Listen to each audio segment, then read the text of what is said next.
Hello, everyone, and welcome to another episode of Reel Me In, a movie podcast where you didn't really ask for it, but hey, I'm going to give it to you anyways. This is a podcast where I talk about anything, everything, and anything about movies. I'm your host, Chase Lee, and hey, listen, if you were searching on the internet for some weird-ass porn and you accidentally came across this podcast and you're not a movie fan, well, hopefully I can convince you to be one. This is episode 146, guys, and if you are new to the show, welcome. What I do on the show is I will go over some movie news, some trailers, and I will have my main review of Sully, the Clint Eastwood-Tom Hanks combo, and then, of course, the box office results for the weekend. That's how the shows go, and this is how today's show will go. If you are watching on Facebook Live, hello, and if you're watching live, comment down below. And if you are watching on YouTube and you want an audio-only version of the podcast, link will be in the description below. And if you are listening on Spreaker, iHeartRadio, iTunes, or SoundCloud, and you want a video version, link will be in the description below as well. So how you guys doing? You guys doing pretty good? It's been a pretty crazy week. I'm about to go on vacation, so I'm trying to cram everything in, at the last minute and just make my anxiety go out through the fucking roof. So, it's just one of those days. But first, before I begin, listen, guys, I've done this show on Sundays for the past 3 years, and I've never had to deal with a very sensitive holiday while recording, but I record every Sunday regardless of what day it is, but it just so happens that this episode falls on September 11th. So this episode is dedicated to all those people that lost their friends and family on that tragic day 15 years ago. I was in 6th grade when it happened, and I remember just everyone, crowding around the TV when I was in school and just kind of watching as these events unfold, which is really ironic since we're about to talk about Sully and whatnot. But this episode is dedicated to all those people out there. So rest in peace, all those friends and family that were lost on that tragic day. Now, to bring up the mood again, how you guys doing? Once again, you guys doing pretty good? This was an interesting week for movies. We had a great Tom Hanks, so we had a future glimpse as to what he would look like when he was older, or what he will like, and then when the bow breaks, whatever the hell it's called, that also came out. It's just another Lifetime movie plopped in the middle of September that I did not see. I told you guys I would see it last week, but I lied. I lied to your face, and I shouldn't do that. But it was an interesting week for sure, and I'm sure everyone saw Sully out of the handful of movies that came out. So without any further ado, guys, let's get this going. So let's talk about some movie news. And before I begin, I forgot to mention. So I check my stats on my iTunes and SoundCloud, Spreaker, and all that stuff on the podcast, just see where it's hitting the most and whatnot. And I saw that it had a huge spike at 12 a.m. last night until now, and it had 84 downloads. I've never had that much in the past 2 months, or even let alone most of the years I've been running this. I've never had that big of a spike, and so thank you.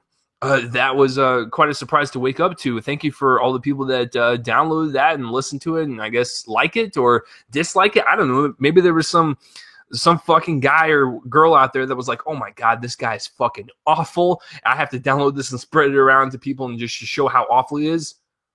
Well, if that was the case, then thank you for still downloading. So yeah, either way, thank you.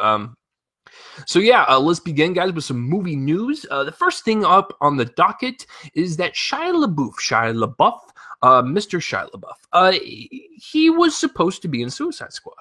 Now, you're probably thinking to yourself, oh, dear Lord, what would that have been like?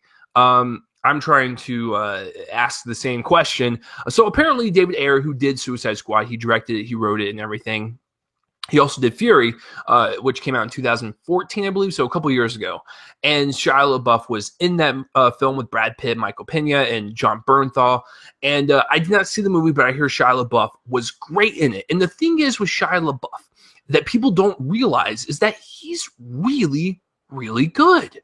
He's a really good actor. If you watch him in Nymphomaniac or Disturbia or hell, even Eagle Eye, the guy has chops. I also hear he's really good in that smaller film Charlie Countryman, and he's also got American Honey coming out later this month.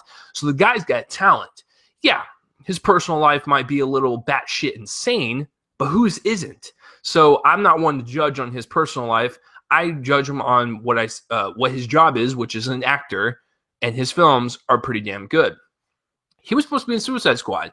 He was supposed to take Scott Eastman's role, which ironically, it all ties in. This whole episode just ties in. Scott Eastwood is Clint Eastwood's son. He played a very minor part. It wasn't even that big of a part to where I was like, oh, Scott Eastwood, I'm so glad you were in there. It was more of like, hey, Scott Eastwood's here. And then he just like went off on set and probably drank a whole bottle of whiskey. But Shia LaBeouf was supposed to take his role. Now, Warner Brothers vetoed it, and they shot it down saying, hey, listen, we don't think it's a good idea. We do not want you in this film.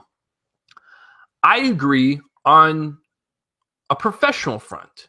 I don't think that he should have been in this movie because he doesn't fit the movie. Like, he doesn't fit the role. Like, and plus that role was so minute. Like, there was no reason for him to even be in there. So having Scott Eastwood, someone that's lesser known, to kind of like just slip in and fill that role, I think that was perfect. Because Shia LaBeouf is way more talented than Scott Eastwood. I'll say that right off the bat. But having Shia LaBeouf in that role wouldn't have made the movie any better, any worse. It just would have been like, hey, Shia LaBeouf, and it probably would have taken you out of the movie a little bit. Having Scott Eastwood in there, a nobody almost, essentially. When he goes into the role, everyone's like, okay, cool. He has like 3 lines, and now he's away. Like, it's just, it makes more sense if you have a nobody versus someone that's big, because it would probably take you out of the movie. So I totally agree with their decision, not because he's a terrible actor, because he doesn't fit. And the next piece of news, guys, I'm really excited for this one, is Super Troopers 2. Now, that was an Indiegogo project that got funded and everything, and now it's going to actually happen. I don't know if it's going to hit any theaters or if it's going to just be a limited run, or if it's going to go straight to VOD. I don't know any of that. But Super Troopers 2 is actually hitting production very, very soon, according to the director, Jay Chandrasekhar, something like that. And it comes from the guys, the Broken Lizard Clan. I don't know all their names. I apologize. I know the bigger dude is Kevin Heffernan. That's all I know. So, but anyways, they did Super Troopers, Club Dread, Beer Fest, and whatnot, and now they're coming back to Super Troopers 2, and it's hit production. What do I think about this? I love this because Super Troopers came out when I was 11 years old. I was in 5th grade at the time, and I didn't watch it until 6th grade. Sorry, Mom and Dad, if you're listening. Someone lent me a DVD copy of it, and I saw it when I was way below 17, but I was laughing my ass off throughout the entire thing. It's one of those like indie, smaller budgeted type of comedies that just kind of came out of nowhere. It was a perfect storm and just hit you in your face, and was like, Super Troopers, Broken Lizard, who the fuck are these guys? Get out of here. It's like a damn mosquito like hitting your face, but you're like, okay, I'll let it hit my face. Just suck the blood now and just leave. That was a terrible analogy, but you guys get my point. So Super Troopers came out and it was such a huge cult hit. Everyone was talking about this movie when I was in middle school. I remember that clearly. When Club Dread came out in 2003, I was like, it was okay. It's fine. Beer Fest, I actually kind of liked. It was pretty good. And I actually like Slammin' Salmon. Fuck me, right? If you guys are like, what is that? What's that one? They actually play waiters in this restaurant called Slammin' Salmon. So it was like their version of Waiting. But these guys are very funny. They're very talented. And the fact that they're starting production on Super Troopers 2 very, very soon is just awesome, because it's the culmination of their entire career coming back again for a sequel and to see if they can recapture that magic. I think they can. I think they're talented. They're very, very funny. They're really good at improv. I think this is going to be a really great cult hit, just like the first one. So I'm super excited for Super Troopers 2. Leader of Cola, right meow. Those are lines from the movie. So if you didn't know what that was and you thought I was having a stroke, I was not. Okay, so the next piece of news is that Ben-Hur, good old Benny-Hur, was a summer movie, came out August 19th, along with Kubo and the Two Strings. It was an interesting weekend, that is for damn sure. And War Dogs also came out that weekend. Ben-Hur is going to lose Paramount, and I'm assuming MGM. They both, I think, co-produced this one. They're going to lose $120 million on this. Now, you're probably thinking to yourself, good, it fucking deserves it. No movie deserves to bomb, but then again, if you make crap, you're going to get crap returns. So, you know. It's just logic. Who, I have to ask a question, like a serious question. Who in the holy fuck was asking for this? Who was asking for this remake? No one. And I realize that religious movies are really hot right now and they are the big money makers in the theaters. But who was asking for a Ben-Hur remake? Most people have seen the Charlton Heston older version, which I have as well. And so I'm thinking to myself, well, that's a really great film. Why would you want to remake it for modern times and have it to where, you know,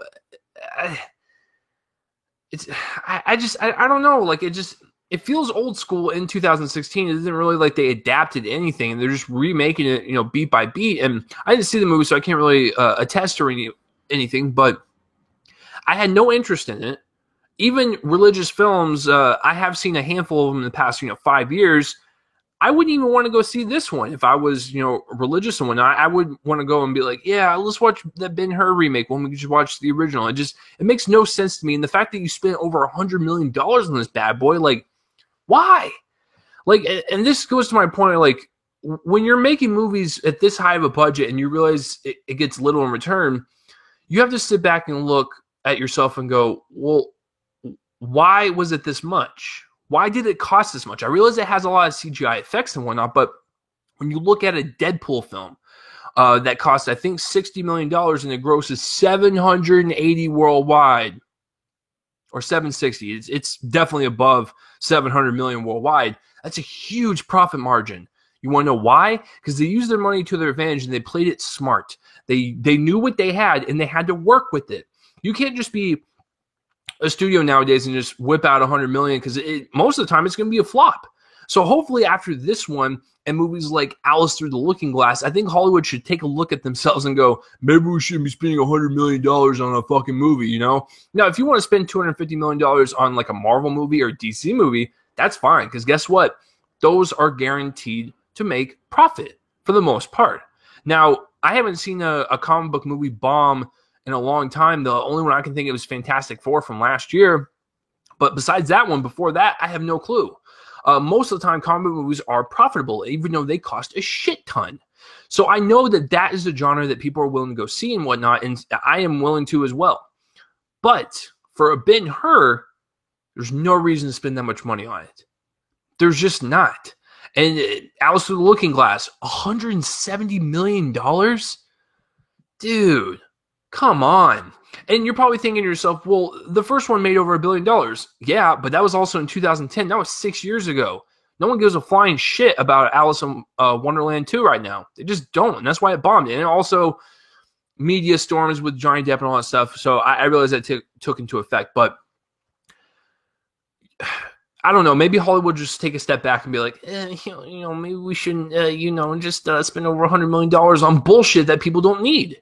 So maybe this will be a wake-up call, but $120 million loss for them is pretty rough. And you're probably thinking to yourself, what did Alice Through the Looking Glass lose? It was around the same amount. Disney is in no way, shape, or form in any better form. They have had a lot of hits like The Jungle Book, Zootopia, and Captain America Civil War, but they definitely lost a lot of money with Alice Through the Looking Glass and the BFG, so don't think that they're safe either. So, but maybe this will be a message to all studios in Hollywood. Please look at your movies more carefully and the budget that comes with them. That's all I'm saying. And the last piece of news, I'm really excited to talk about this one, guys. Joe Manganiello. I think I pronounced that right. I probably didn't. If Joe's listening to this, hello. How's it going? Thank you for listening to this episode. But he is the Latino Latin hunk, I guess, off of Magic Mike. It's really hard to describe him because I've only maybe seen him in one thing. He's more well known for being married to Sofia Vergara. I'm sorry, that was a terrible impression, but out of all the Modern Family clips I've seen, she's very annoying. So and she's a very gorgeous woman, so good for Joe. But as far as an actress goes, I'm sure she's a great person. But as far as an actress goes, no thank you. But we're talking about Joe. So Joe was actually cast as Deathstroke. If you guys don't know who Deathstroke is, at my basic thin comic book knowledge, he is I believe a mercenary in the DC world. I believe so. Yeah. He might have Deadpool's traits that he can't die or whatever. I don't know. Guys, listen, I don't look up these characters that much. I just go off of the movies and stuff, but I do know that he is a mercenary and he's basically an assassin. He is a hitman. He's going to be the villain in the Batman film. Now, I'm really looking forward to this because if you guys, watch these movies, the DC movies, Batman is the only human superhero. Everyone else is kind of a god, or even so powerful that no one can stop him. Batman's a human. So for his first solo film with the Ben Affleck Batman, Batfleck, you have to have someone that's more grounded in reality. You have to have someone that's more human and someone that can actually go up against Batman without, hell, Batman went up against Doomsday and Batman v Superman. I think he's good for now. Let's take a step back in the back seat and have him fight lesser known villains, especially the more human ones.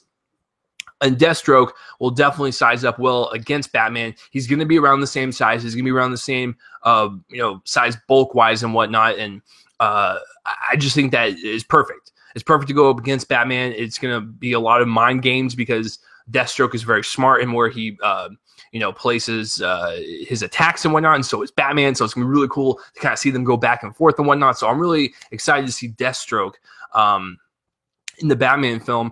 And having Joe play him, I haven't seen much from Joe to determine whether he's a good fit or not, acting-wise. As far as built, dude's got it. Dude's got that build. He's got the look. He like if you keep that beard on him and kind of cut his hair, he would look like he's a hitman. Like he looks the part. But as far as acting goes, I'm not really worried about it. I can't really judge it because I haven't seen enough. The only reason I'm not worried about it is because Ben Affleck is directing the Batman. So I know Ben Affleck can bring performances out of his actors. So maybe he can turn something into Joe that I have never seen before, to where I'm just like, damn, Joe, that's a good job right there. That's good shit. So, but as far as him playing it, excited. As far as the character being in it, excited. Excuse me, grateful against Batman. So yeah, this is all around great news for me. So that's it for the movie news, guys. What was your favorite piece of news? That I discussed. Comment in the place where my face and let me know.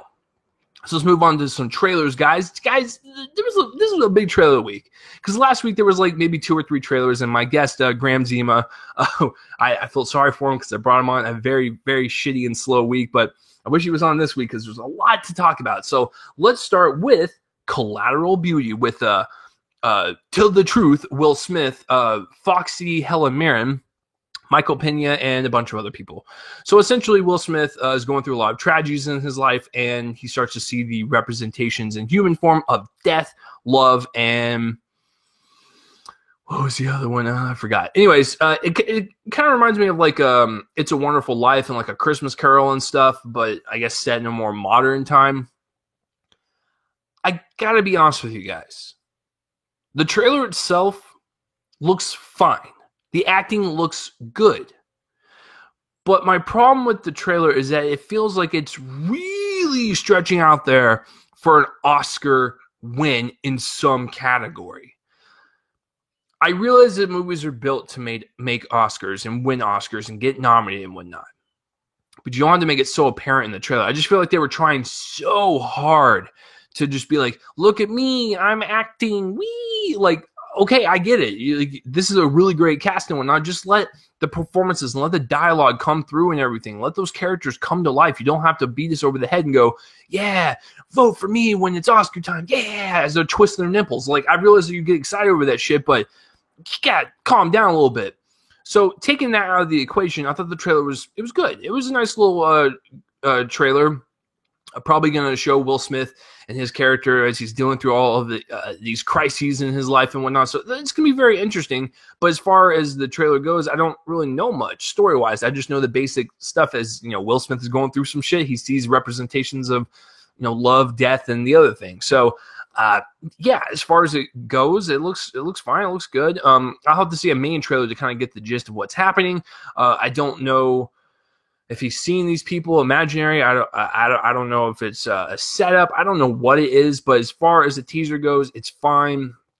Nothing really too wrong with it except for the Oscar baitiness of it. So Collateral Beauty with Tell the Truth. Will Smith comes out around Christmas. So yeah, it should be fun. The next one I want to talk about.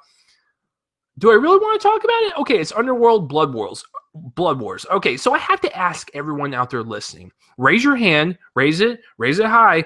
Is anyone else still watching this franchise? Because this is the 5th one in the franchise. Yeah, the 5th one. Did you forget that there was a 4th one? So, who's actually still watching these things? It's the same with the Resident Evil movies. Who in the fuck is watching these things? I think that Underworld gets more foreign box office than it does domestic, because I don't know anyone in the States that fucking watches this garbage. Now, I like the first one. Second one's good. Third one's whatever. I like the 3. They're guilty pleasures, but I never saw the 4th one. But I realize that they're just awful movies. I cannot believe they're still making these things. I don't know what was in the trailer. I'm gonna be honest with you guys. I didn't pay attention. I zoned out. I just wanted to watch it to see how it looked and stuff. It looks just like the rest of them. Kate Beckinsale looks like she's pretty hot. She's really hot in that leather. But as far as her in this franchise, she's whatever. She does not stand out, and it's her own franchise. It's the same thing with Mila Jovovich with Resident Evil. She doesn't really do much to the franchise, but it is her franchise, so whatever. The kid from Divergent Detergent OxyClean series is in this. Theo James, I believe. He plays... Well, it looks like someone is hurt right now because there's an ambulance in the background. Yeah, and it stars a bunch of other people that I don't even know their names. But as far as the movie looks, it looks like the rest of them. It looks stupid. It looks like a generic vampire film that no one's gonna give a fuck about. Comes out around Halloween, I guess. Sure, have fun, all you people out there that love it. That's all I gotta say about it. But Kate Beckinsale, she's pretty hot. But when we get to the box office results, you'll see that she doesn't really bring in the people either, besides this franchise. So the next one I'm talking about is Gold with Matthew McConaughey. Is he's from Texas, and all right. That was awful, and I'm sorry I made your ears bleed. But Gold stars Matthew McConaughey looking like an overweight Walmart manager, that works the night shift and I don't know, jacks off on the little Debbie snacks when no one's looking. He looks really creepy. But so this one is about him and a couple other people that go to a jungle to try to look for some gold. And the tone of the trailer was really interesting because I didn't know what to expect. I heard a lot about this when I went over the fall preview a couple episodes back. I saw that it was there and whatnot. And it has a Wolf of Wall Street feel, which is kind of cool. It has like that darkly comedic edge to it. It looks like it's going to be a really kind of a lighter fare on greed and whatnot. And it looks like it's going to have a lot of funny moments. And Matthew McConaughey looks gross. It looks like he bathes in McDoubles every morning. Seriously, guys, he looks like a creep in this one. Like he gained I think 40 pounds for it. He has like a comb over and shit. It's gross. But as far as the movie goes, it looks really good. Matthew McConaughey is in it. I believe Bryce Dallas Howard is in it. Yes, Edgar Ramirez is also in it. He was in Joy and that humongous big ass dick flop last year, Point Break. The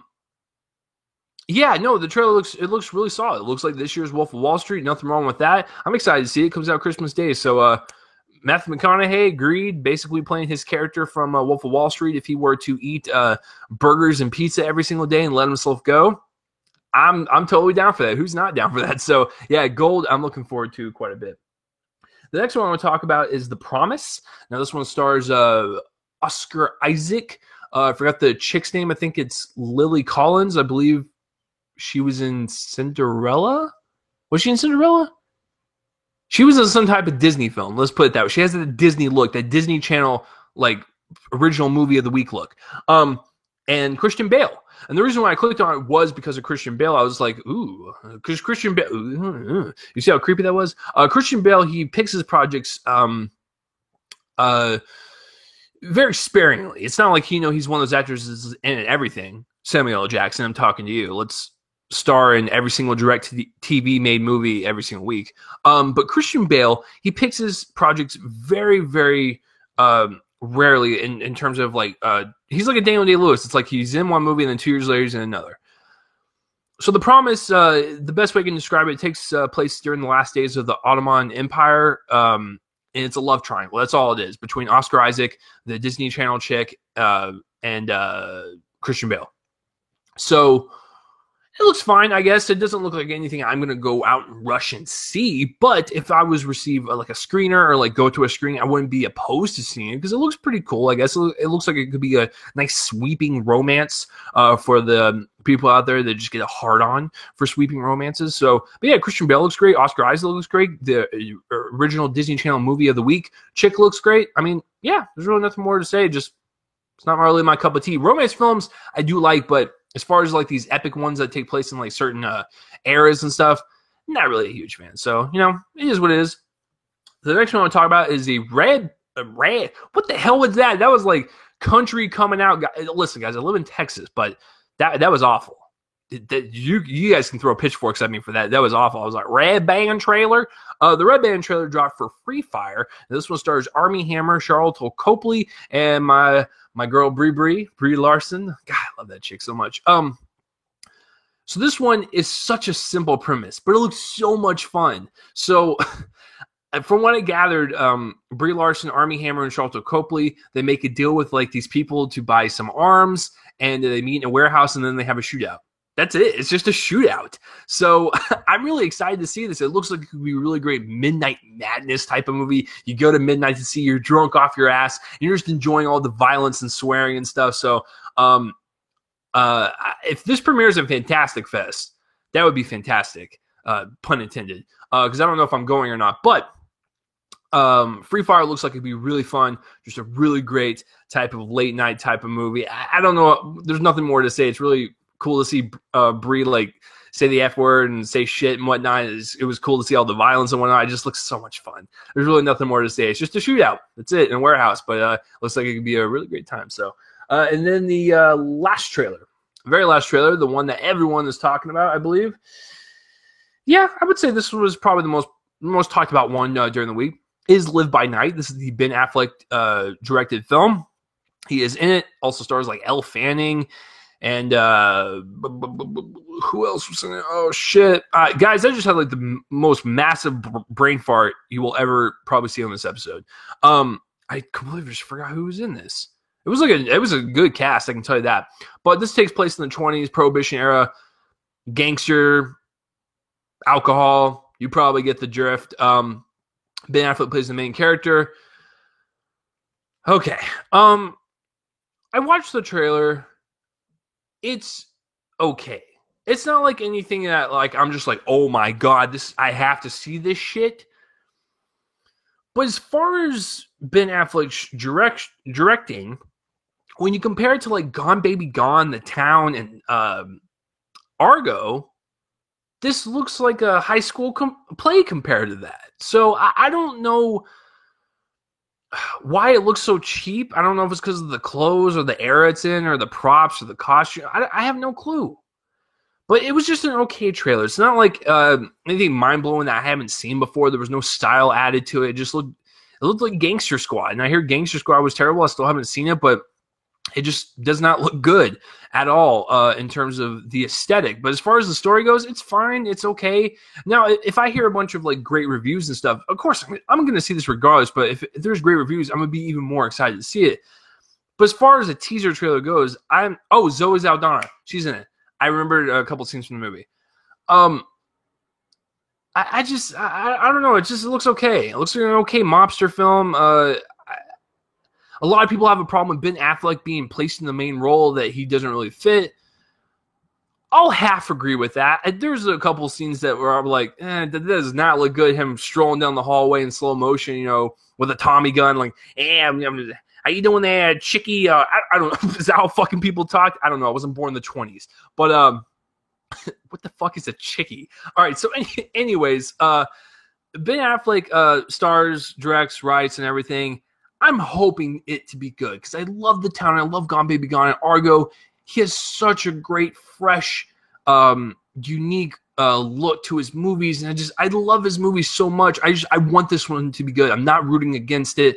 I just want it to be good. But as far as the trailer goes, it's okay at best. But like I said, maybe another trailer will come out, get me excited, or the reviews will come out, get me excited. I don't know. We'll have to see. It comes out in January.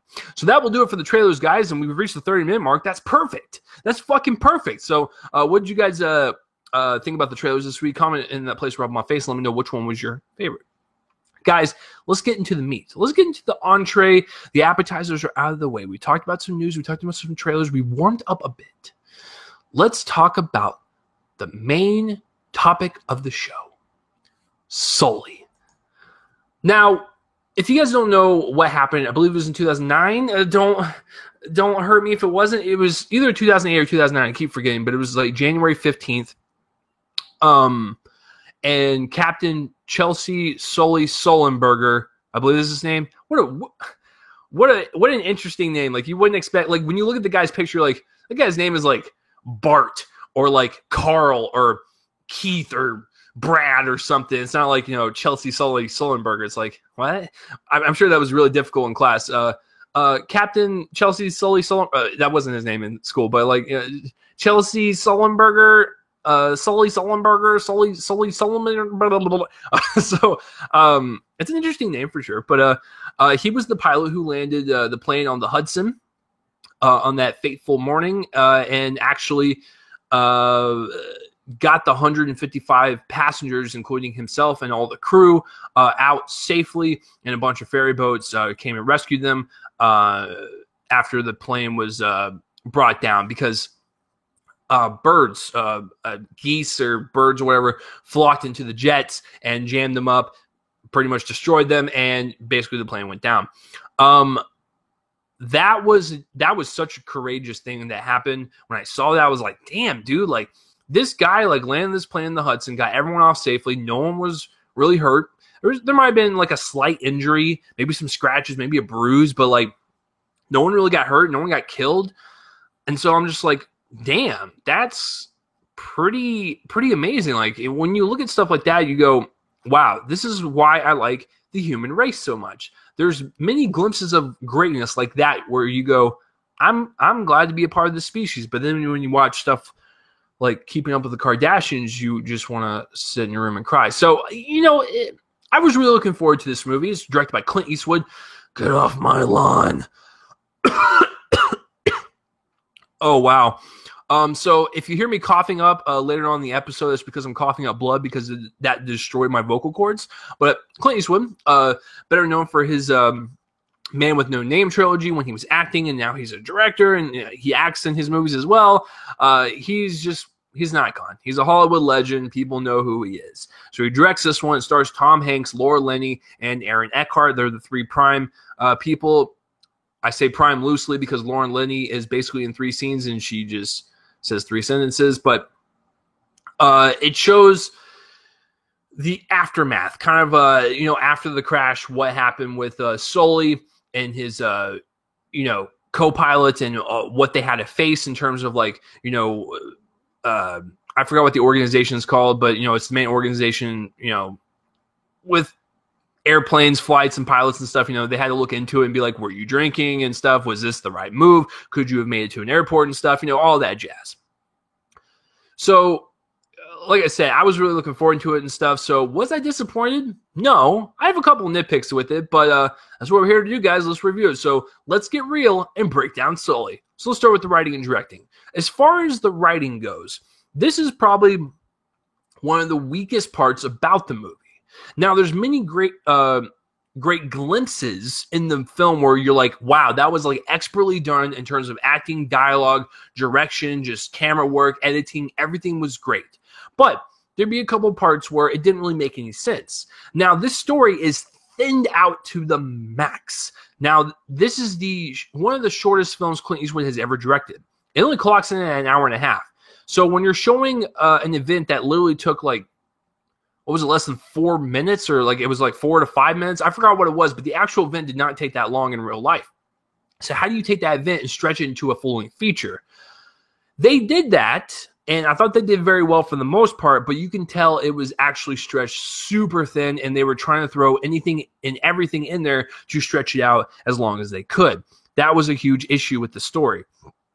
As far as like the aftermath and them in the hearings and the the decisions and whatnot, and then the flashback to the actual crash and stuff. That stuff was great. The stuff that kind of irked me a little bit was when they showed random flashbacks of when Sully was a kid and a teenager with his dad, and like he's flying up in the plane and stuff, and it's a really, really far back flashback or whatever.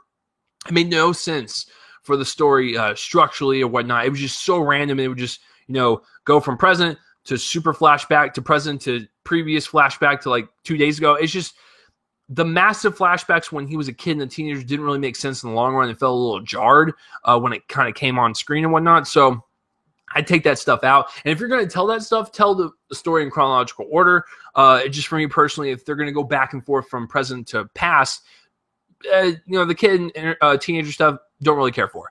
And as far as the wife goes, played by Laura Linney, she does not have that much to do. They do not give his wife anything to do. She is literally, the only 3 scenes she's in, she's at home answering a phone going, "Are you okay, husband of mine, Sully?" And he's like, "Everything's fine. It'll all be over soon." And then she'll hang up.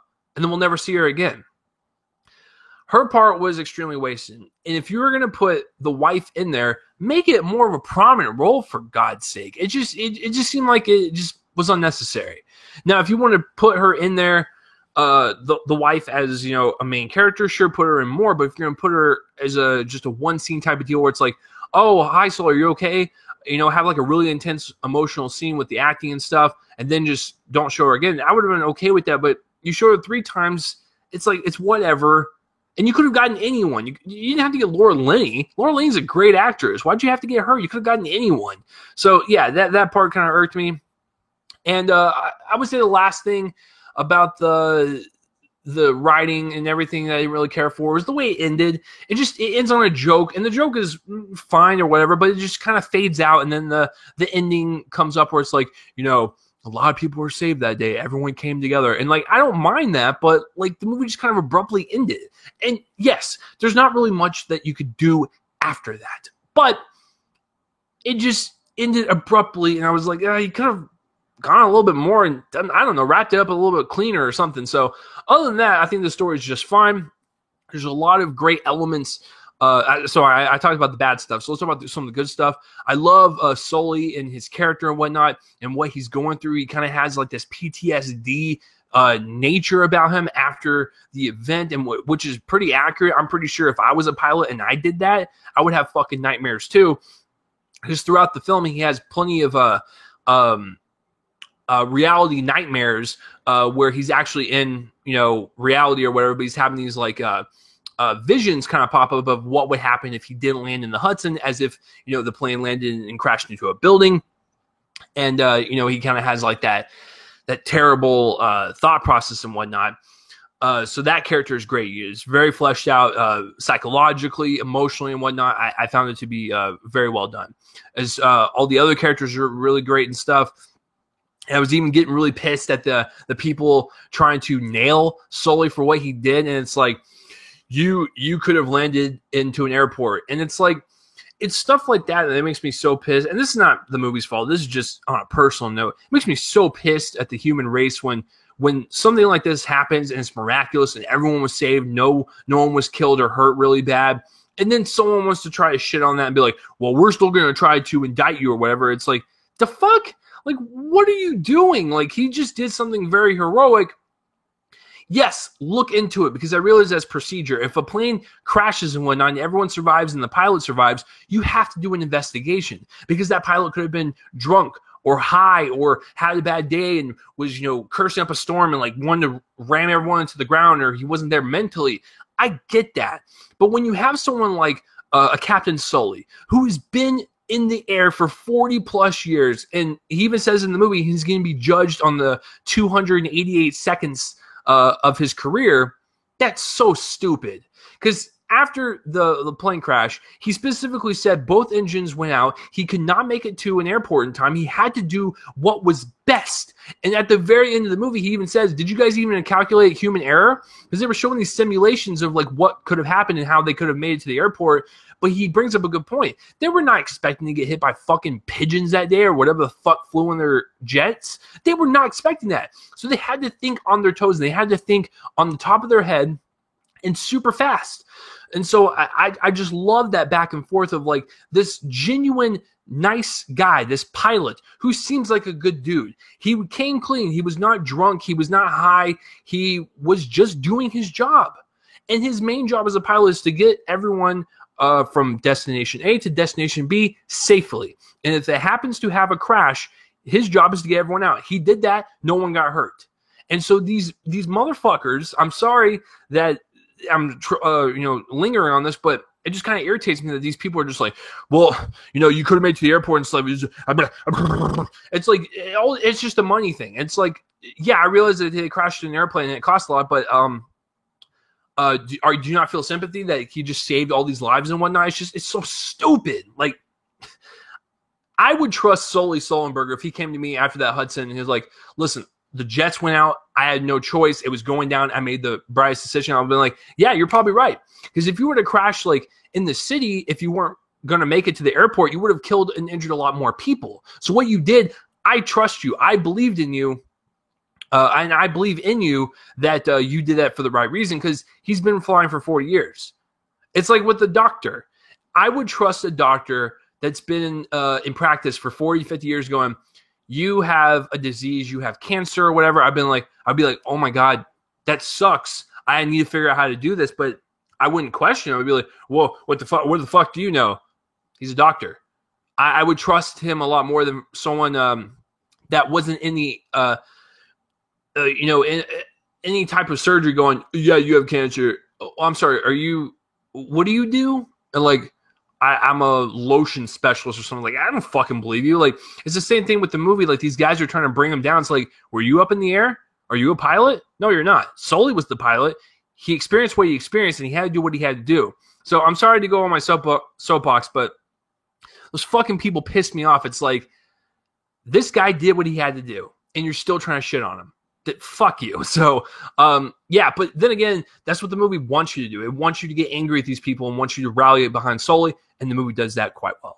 So moving on to directing, as far as Clint Eastwood and how he constructs the film, I don't mind the present and the flashback, jumping back and forth. I thought it was really well done. Just take the younger kid, teenager parts out and stuff.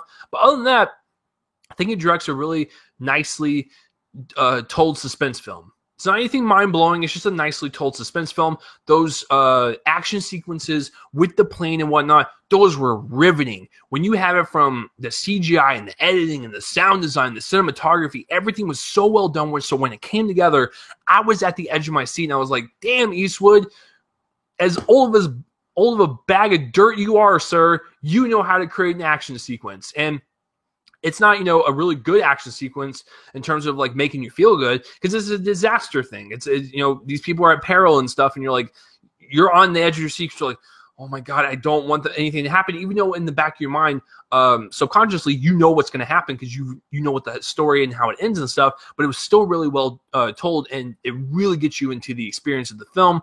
And the stuff that's not the plane crash or whatever. It's good. Like it's really good, human drama or whatever. And I love the hearing at the very end on how Sully basically just shut these guys down, going, "You were not up in the air. Go fuck yourself." Type of deal. He didn't say that, but yeah, I liked everything beyond the crash sequence and whatnot. So I think Eastwood's direction is very, very solid in this film. As far as acting goes, Tom Hanks was really good. There wasn't like a scene where I was like being mind blown and I was like, oh my God, Oscar nomination. But case in point, I have to bring this up because everyone is thinking it. The movie Flight with Denzel Washington came out in 2012. Roughly the same premise. Even though it has a very unbelievable like plane flying upside down, even though I really like Flight. Denzel Washington's character, the pilot, he was very high and drunk and stuff, and towards the end of the movie, he had to admit to himself that he's an alcoholic, and what he did was very, very wrong. And that was the scene in that hearing where I was like, damn, Denzel, you deserve that nomination. This one, I was like, Tom Hanks, good job. Because Tom Hanks, to me, he can do no wrong. The guy is in in the movies that he's in, he gives 110%. So in this one, he does a really great job. Aaron Eckhart, I really liked him as the co-pilot. He does a really great job. Anna Gunn is in this from Breaking Bad. Didn't really need her to be in there. It's kind of like Laura Linney. She literally had like a paragraph's worth of lines you could have gotten anyone. Anna Gunn is so talented. Why waste her time on this role when she could have done something else, or give her more lines or something? Same thing with Laura Linney. I think Laura Linney is very talented, but in terms of her role, very wasted. You could have gotten anyone to do that. Let's see who else is in there. And that's about it. A bunch of other side characters and stuff that, do their job and support their roles.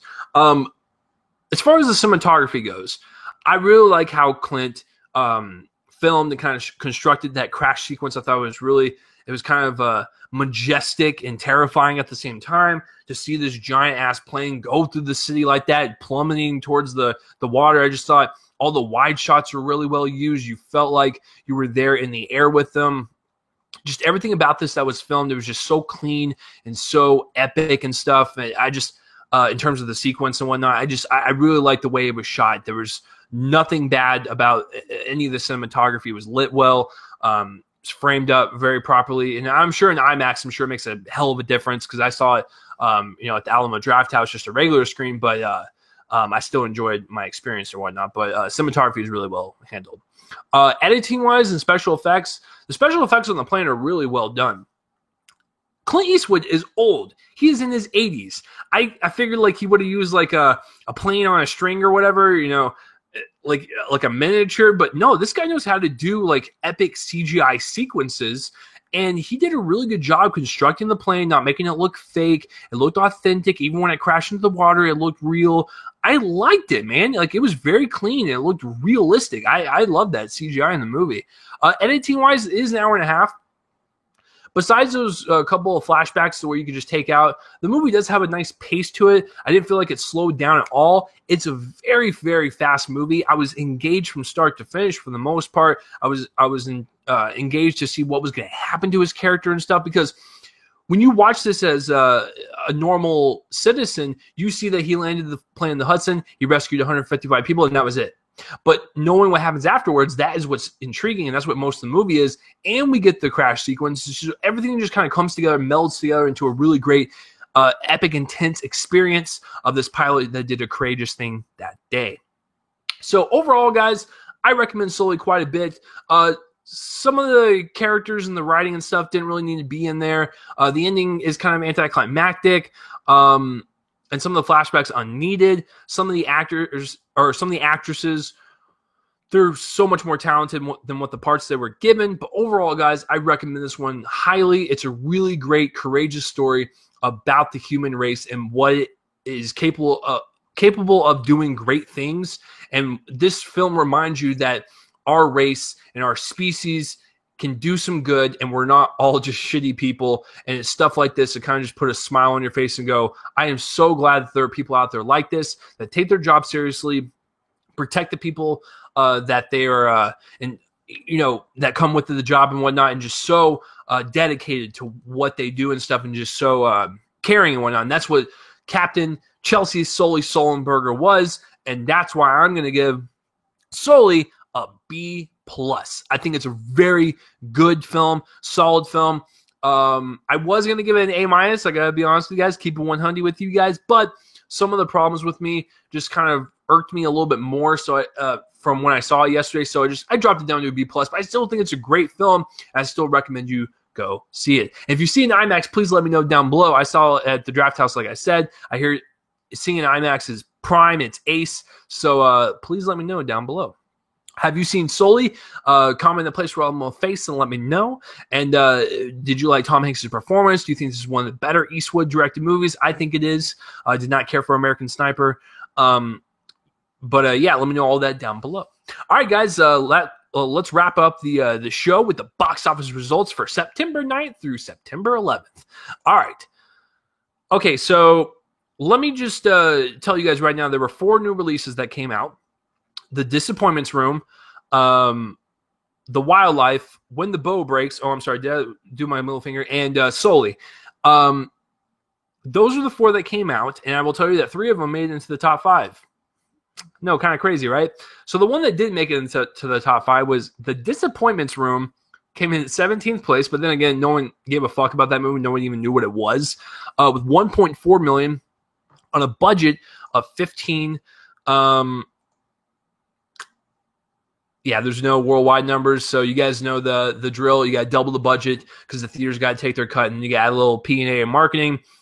That thing had little to no PR and marketing, so I'm going to say like 30 to double the budget, but maybe even just 32, just like $2 million on P&A because it did not have shit in terms of advertising. Also, another movie that came out was Other People. I'm so sad that this one failed. It came in at 37th place with $38,000. And opened up in 12 theaters. And granted, that's only 12 theaters, but I love that movie so much. I saw Other People at the Dallas International Film Festival. That's a really great film. I think Molly Shannon should be nominated for it. Like, that's how good that movie is. But anyways, going back to top 5.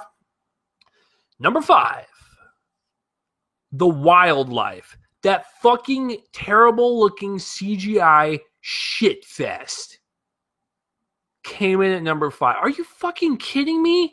With $3.4 million, it edged out Kubo and the Two Strings. Kubo came in at 6 with 3.2. What the fuck? Because Kubo was so much better. Excuse me. That's so stupid. Oh my god. And his budget is unknown. Domestically, it 3.4 million right now. Guys, this is why I do this thing live, because shit like this happens. Box Office Mojo is shitting itself. All right. Number 4 is Suicide Squad with 5.6 million. Domestically, it's made 307, and worldwide, Box Office Mojo will cooperate. It has not. That's lovely. So I can't tell you the worldwide numbers, but I can tell you its budget is 175. I think it crossed 600 million a while back, so I'm going to say around almost 700 million, but Suicide Squad, number 4, 5.6. Number 3 is Don't Breathe with 8.2 million. Right now, its domestic haul is 66. Box Office Mojo, you can cooperate? Nope. Okay, go fuck yourself. All right. I'm trying to see the worldwide numbers, but it's pissed me off. Domestically, it's made 66 million on a budget of 9.9.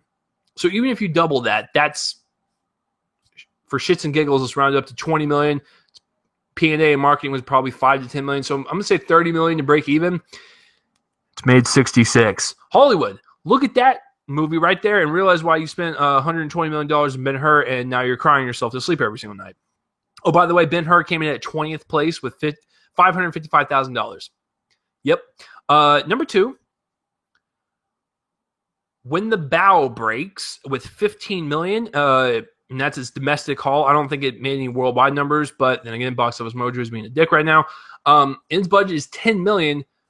These fucking movies with like Obsessed and No Good Deed and The Perfect Guy and the Fatal Attraction ripoff, you know, it's all the same shit. It's the same actors. It's either Idris Elba or Morris Chestnut. These movies make bank. People love them. They look like terrible Lifetime movies to me. I saw No Good Deed. I actually kind of like that one. Obsessed was pretty bad. Never saw The Perfect Guy, so it's whatever. People like these movies. Good for you. More power to you. And number 1, as expected, is Sully with 35.5 million on a $60 million budget. Box Office Mojo, you going to cooperate? Nope. All right, so I don't know the worldwide numbers. So sorry, I can't report on that. But the domestic is 35 and its budget is 60. So double that, you need 120 with P&A, marketing. Maybe 20 million, maybe a little less. So I'm going to say 140 for shits and giggles. And the fact that it's made 35, I don't know the worldwide numbers right now.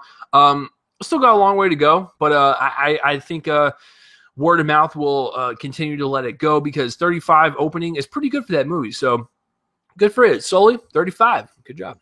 So that will do it, guys. That's it for this week's episode for episode 146. Talking about Sully, movie news, trailers, and stuff. So all that stuff. Comment in my place on my face and let me know your thoughts on this episode. All that stuff. Like, comment, share, review, all that jazz. You know what to do. So for next week, guys, 147, I will be reviewing Blair Witch and Snowden. So it's going to be a political thriller and it's going to be a horror film. It should be a nice little matchup. And I'm going to have Joel on again. Joel was on Suicide Squad. He's been on what else? Oh, that was the most recent one. So if you want to know what Joel sounds like and what his thoughts are on stuff, he was on the Suicide Squad episode. He will be on next week. So I'm really excited to do next week, guys, 147. But as far as this week goes, if you guys want to follow me on Twitter, it's at Real Chase Lee. Boom, right there. Subscribe to my YouTube page. Download, like I said, share. Tell your friends that this is the Ultimate Movie Podcast. It's not, but I mean, if you do it, it'll help the show. Thank you for that. You guys are fucking awesome. Once again, if you're listening on YouTube and you want an audio-only version of the podcast, link will be in the description below. And if you are listening on Spreaker, iHeartRadio, SoundCloud, or iTunes, especially with the 84 download spike that you guys did, thank you for that. Link will be in the description below for that. Yeah, I think that'll do it, guys. So I want you guys to have a good day, good night, whenever the hell you're listening to us. And hey, listen, if you made it through this entire movie podcast and you were not a movie fan, well, hopefully I convinced you to be one. I'm Chase Lee, guys. This has been Real Me and Colon, a movie podcast. The intro and outro music is done by my friends band Fervent Rose. Check them out. They're beastly. They're badass. Please check them out. And I will see you guys next week for another episode of this craptastic show. Peace out, everyone. Let's play that music.